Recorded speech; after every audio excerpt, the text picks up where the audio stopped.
We didn't start the fire. It was... No, wait, I did. I did start the fire. Pew pew! Hey everybody. So last week was 4th of July weekend, and that got me thinking. There was a time where I wasn't allowed to touch matches or lighters or anything because I was infatuated with fire. So last week when I was on the ranch, I sat down with Dad and had him tell the story of how I burnt down the shed, I guess is the easiest way to say it. So here it is. Well, first of all, you were a good kid. And if there's ever an issue, if there's ever anything that me and your mother worried about, it was you going to prison for arson. Ever since we can remember, you've been infatuated with fire. And it really came to light when, I don't remember how old you were, somewhere between 5 and 6, 7 maybe. I had a metal shed out back, and I'd been doing some work around the yard and everything, and I get ready to go in the house, and I heard you in the shed, and I asked what you were doing. Nothing, I'm not doing anything. I said, well, get out of there. There's nothing in there for you. And pretty soon I'm back outside and I'm doing some stuff, and I hear you in the shed still. So I get down, I start walking. I said, Mitchell, what are you doing? And you stick your little head out, and well, so it was you had your crew cut, and you stuck that little bald head out, and you looked at me, and you looked back in, and then you come back out, and you ran past me as I'm walking toward the shed. And I don't know where you went. You just zipped on by me running 100 miles an hour. And when I looked in the shed, it's full of smoke.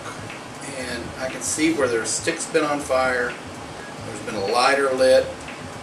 The freezer we kept in the shed had black on the side. I had a fluorescent light, and it was singed.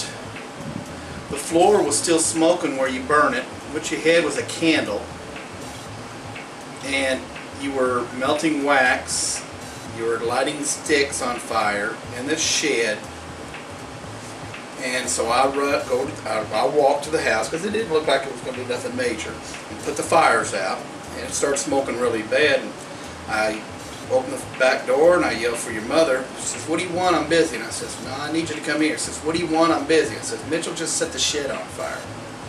And so when she gets over there and looks, the smoke's pouring out of the shed. Of course, the fire is basically out. It's just smoking down. And she says, what are we going to do? I says, it's up to you. I says, he knows he's not supposed to play the fire, because we've had to get after him when we burn trash. We live in a rural area. Instead of having a ton of trash for the trash man to pick up once a week, we burn a lot of the burning stuff, branches and stuff like that from the trees and everything. And every time we burn trash or burn brush or anything, he's over there by it. So she says, we got to find him. I says, well, he went that way. He might be in the house. So she's looking all in the house. And on a side note, we were supposed to go to my mother's house and pick up turkeys. We raised poultry, and I was supposed to pick up some turkeys, and he was really looking forward to going to get those turkeys. And, well, she couldn't find him in the house, and she's yelling for him outside, and he just won't come. So I had an idea on how to get him there. I yelled, I says, Mitchell, I says, I'm going to go to Grandma's now, I'm going to pick up them turkeys. If you want to go with me, you better hurry up and get over here. And never did see him. So I start my truck up, and I'm backing up, and Carol comes running the door and asking what I'm doing. And I told her I was going to go get the turkeys. And she says, not until we find Mitchell. I can't find him, he's run off. And I says, don't worry about Mitchell. I says, I'm going to get these turkeys.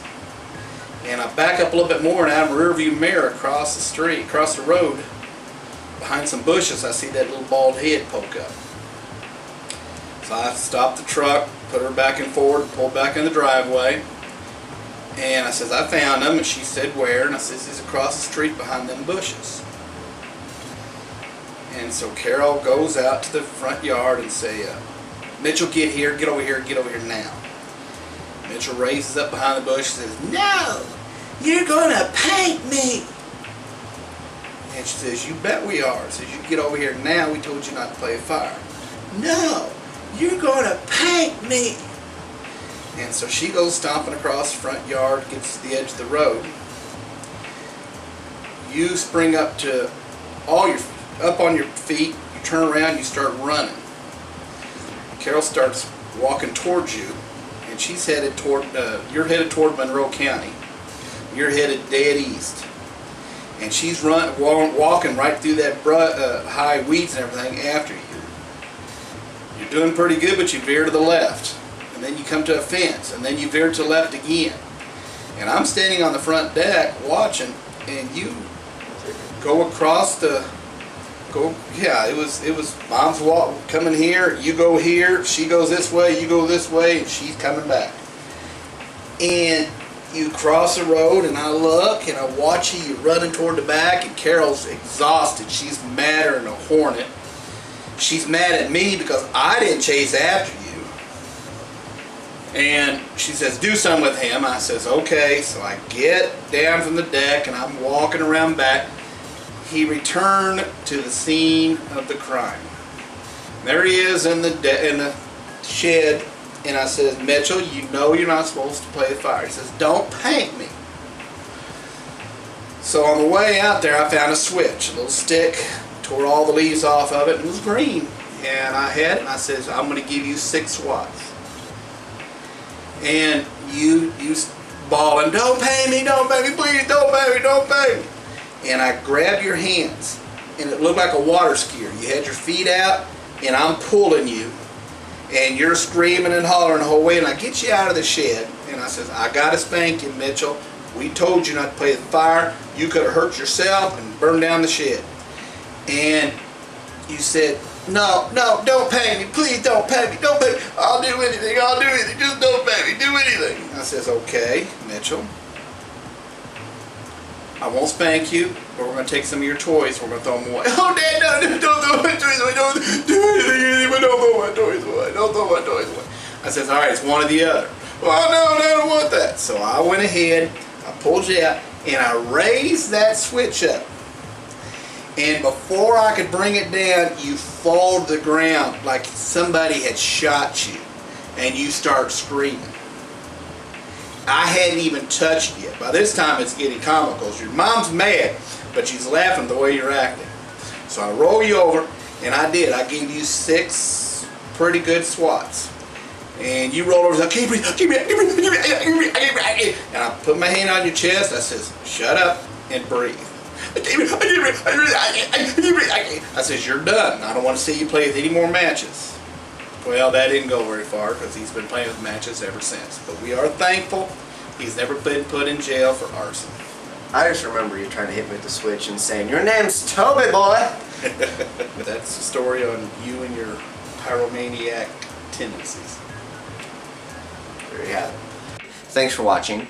This is video number 2. I'm hoping that every week, probably around Monday or so, I will put out a new video. And see where it goes from there. Please feel free to subscribe, comment, follow me on Twitter, all those fun things to do. I know it's rough cut right now, but I'm trying to tighten down all the screws and make it better, so please, feedback is amazing.